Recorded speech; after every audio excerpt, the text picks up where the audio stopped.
جب تک کہ کوئی اور عنوان آ کر اس کے کب کو رافع نہ کرے۔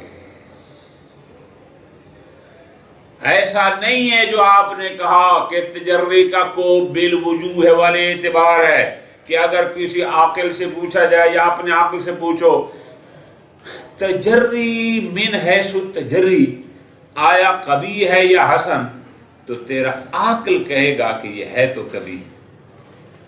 ایسا نہیں کہ تیرا عقل یہ کہے کہ اس میں حسن و خوب نہیں ہے، جس موقع آئے گا وہاں دیکھا جائے گا کہ تجری کیسی ہے، آیا یہاں اس کو حسن کہنا یا کبھی۔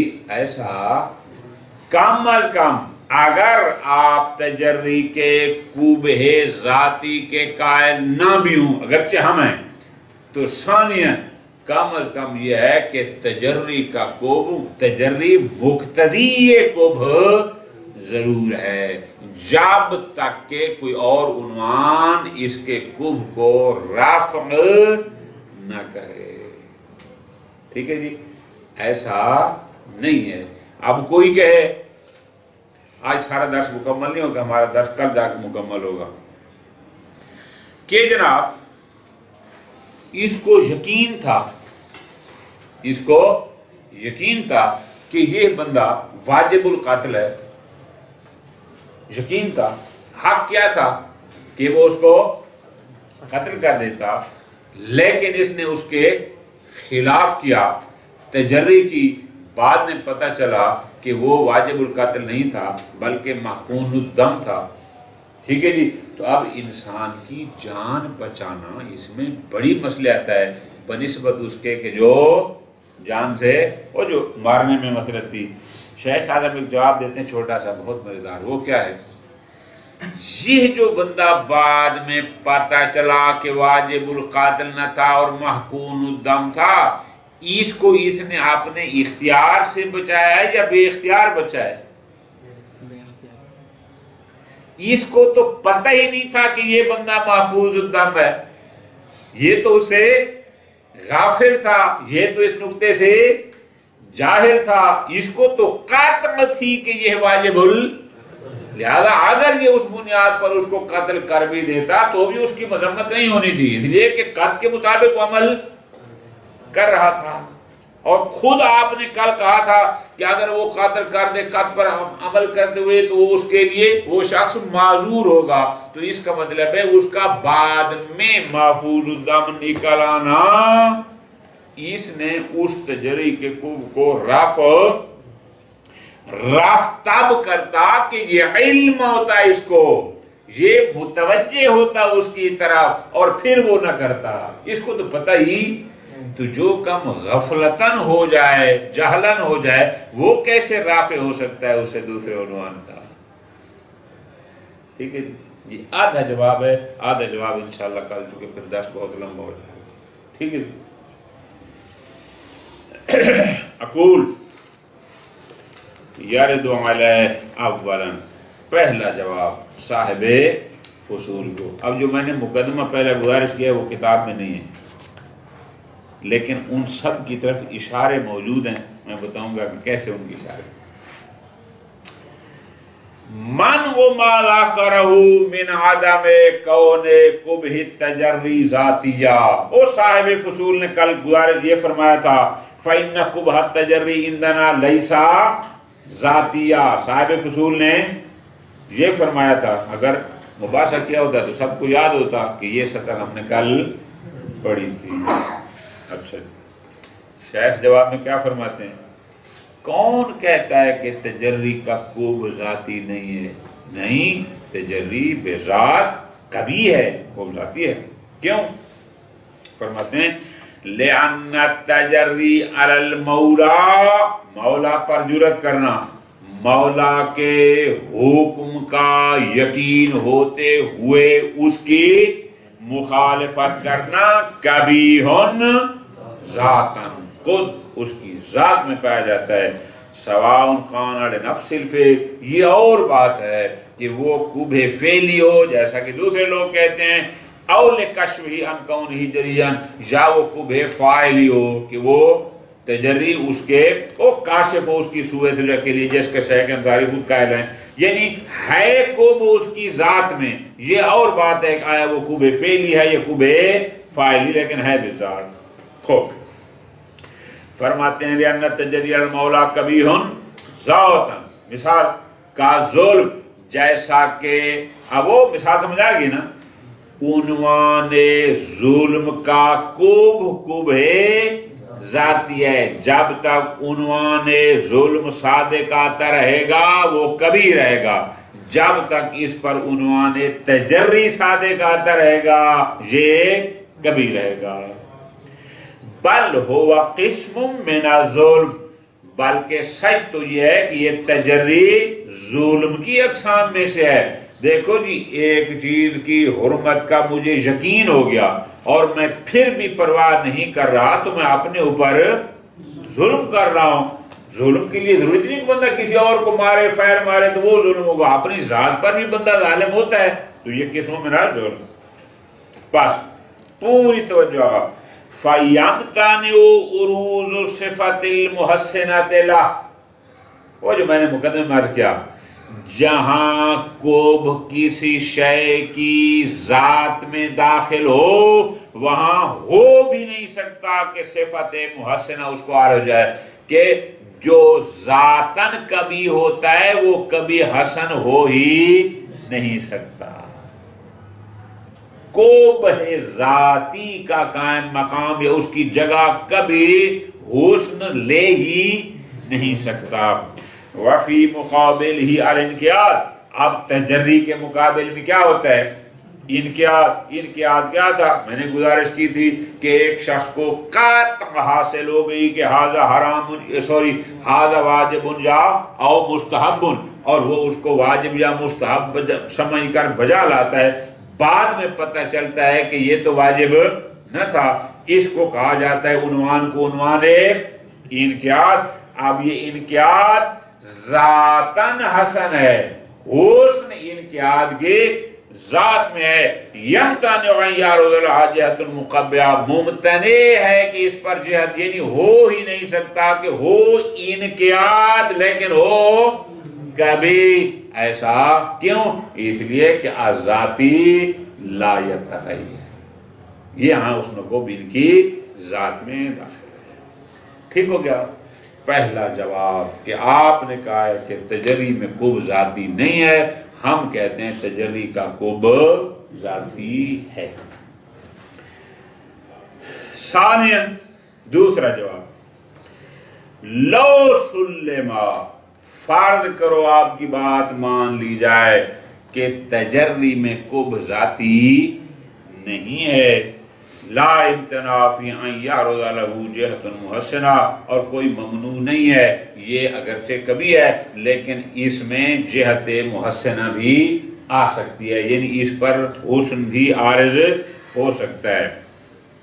چلو فرض کرو ہم اس کو اس میں شامل نہ کریں کہ یہ ذاتی ہے، لیکنہ باق علی قب ہے، لیکن یہ مقتضی قب تو ہے نا، تو تجری اپنے کوب پر اس وقت تک باقی رہے گی ما لم یعرض لہ تلک الجہہ، جب تک کہ جہت محسنہ اس کو عارض نہ ہو جائے. وہ جہت محسنہ آئے گی تو آ کر اس سے کوب کو رفع کرے گی. نتیجہ کیا ہوا؟ تو کم از کم تجری مقتضی کوب ضرور ہے. ایک سطر یوں بنائیں گے نا پھر آپ کو آسان رہے گی. یعنی چلو آپ پہلی بات نہیں مانتے کہ تجری علت تامہ ہو کوب کے لیے، تو دوسری ہے کم از کم مقتضی ضرور ہے. آگے فرماتے ہیں لیس مما لا یعرض لہ فی نفسہ حسن ولا قوب، تجری ان عناوین میں سے نہیں ہے کہ جس کا حسن کو بالوجوہ والے اعتبار ہو. تجری ان میں سے نہیں ہے کہ جس کی نہ ذاتاً نہ حسن ہو نہ ہی کبھی، الا بعد ملاحظت ما یتحقق فی ضمنہ، مگر یہ کہ ہم دیکھیں گے تجری کا مورد کیا تھا اور پھر مورد کے لحاظ سے فیصلہ کریں، ایسا نہیں ہے. اب یہ عبارت مختلف تھی، میں نے آپ کو خلاصہ دیا ہے بہت مزیدار. یعنی گویا شیخ اعظم یہاں پر تینوں باتیں بیان کر گئے. ہمارے نزدیک اولاً تو تجری کا قرب ذاتی ہے، ثانیاً وہ نہ بھی مانے تو کم از کم یہ مقتضی قرب ضرور ہے. جو تیسری قسم تھی اور حسب و عنوان جن کا حسن و قرب بالوجوہ والے اعتبار ہوتا ہے، ایسا کم از کم نہیں. وَبِعِبَارَةٍ أُخْرَى، شیخ اعظم اپنے نظریے کو، اس جواب کو دوسرے الفاظ میں فرماتے ہیں، ہم یوں کہیں کہ لو سلمنا عدم کونہ علتاً تامتاً للقبح کا ظلم. لو سلمنا، چلو ہم اپنی بات نہیں کرتے، فرض کرو ہم مان لیں آپ کی بات کہ تجری کا قرب کے مثل ظلم کے قرب کے نہیں ہے، کہ جیسے ظلم قرب کے لیے علت تامہ ہے، تجری اس طرح علت تامہ نہیں ہے. لو سلمنا، چلو ہم اس کو مان بھی لیں.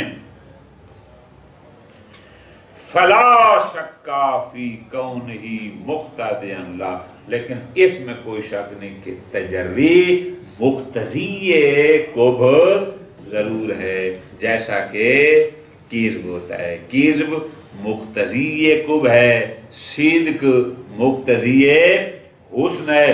ہاں اگر کوئی جہت آ جائے جو اس کے قرب کو رفع کر لے تو وہ اور بات ہے.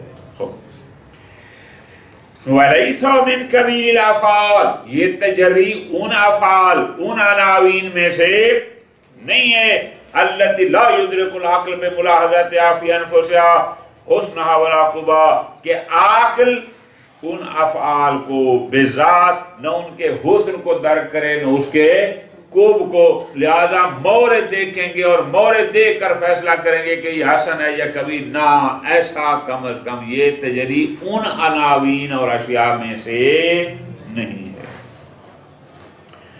پس فَحِينَئِذٍ فَيَتَوَقَّفُ، لہذا وحینئذ سے مراد کیا؟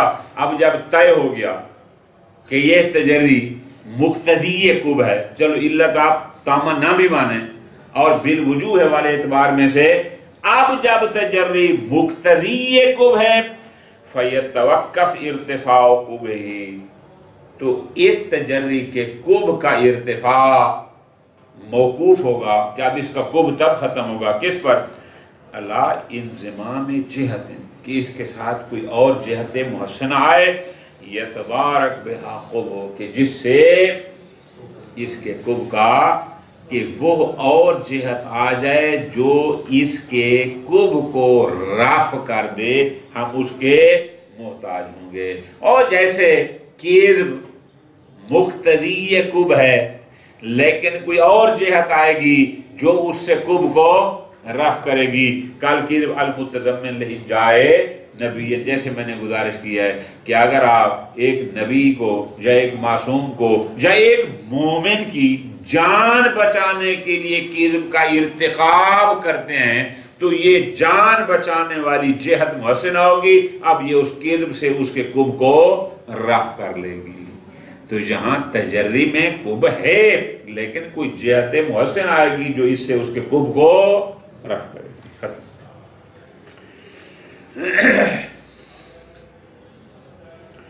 فرماتے ہیں من المعلوم ان ترک قتل المؤمن بوصف انہ مومن، کہ ایک مومن کو قاتل کو ترک کرنا لیکن اس صفت کے ساتھ کہ وہ مومن ہے. اللہ ذکرہ کفیلی لیس من الامور التی تتصف بحسن او قرب، یہ ان امور میں سے نہیں ہے کہ جن کو حسن یا کبھی کہا جا سکے. کیوں؟ وہ سوال مقدر تھا نا جناب، اس کو قات تھی کہ یہ واجب القاتل ہے، نقطے سمجھ آ رہے ہیں نا، اور اس کو قاتل کر دینا چاہیے تھا لیکن اس نے کی تجری اور نہ کیا، پتہ چلا یہ تو مومن تھا، تو پس مومن کی جان بچانے والی جو مصلحت ہے وہ اس تجری والے قرب کو رفع کر لے گی. جواب میں کہتے ہیں نا، یہ نہیں کہہ سکتے. وجہ وجہ یہ ہے للجہل بکونہ قتل مومن، اس لیے کہ یہ تو اسے، اس کو تو پتہ ہی نہیں تھا کہ یہ مومن ہے، اس کو تو پتہ ہی نہیں تھا۔ اور وَلِذَا اعْتَرَفَ فِي كَلَامِهِ، خود صاحب فصول نے کہا ہے کہ لو قاتل، اگر قتل کر بھی دیتا تو کانا معذورا، چونکہ وہ اپنی قد پر عمل۔ پس جب ایک شخص غافل ہے، ایک شخص جاہل ہے، اس کو پتہ ہی نہیں کہ یہ مومن ہے، تو کس بنیاد پر یہ جہت آئے گی اور اس تجری کے کب کو رفع کر لے گی؟ بس فَإِذَا لَمْ يَكُنْ هَذَا الْفِعْلُ الَّذِي تَحَقَّقَ التَّجَرِّي فِي ضِمْنِهِ، اب اس بندے نے جو اس بندے کو قاتل نہیں کیا، اس قاتل کے ساتھ کہ یہ واجب القاتل ہے اور پھر بھی قاتل نہیں کیا، تو تجری ہو گئی نا کہ قاتل کے ساتھ کہ واجب القاتل ہے اور پھر بھی قاتل نہیں کر رہا، اگرچہ واقعی مومن تھا۔ مما یتصف بحسن اور قب لم یؤثر فی اقتضاء ما یقتضی القبح، یہ مقتضی قبح کے اقتضاء میں مؤثر نہیں ہے۔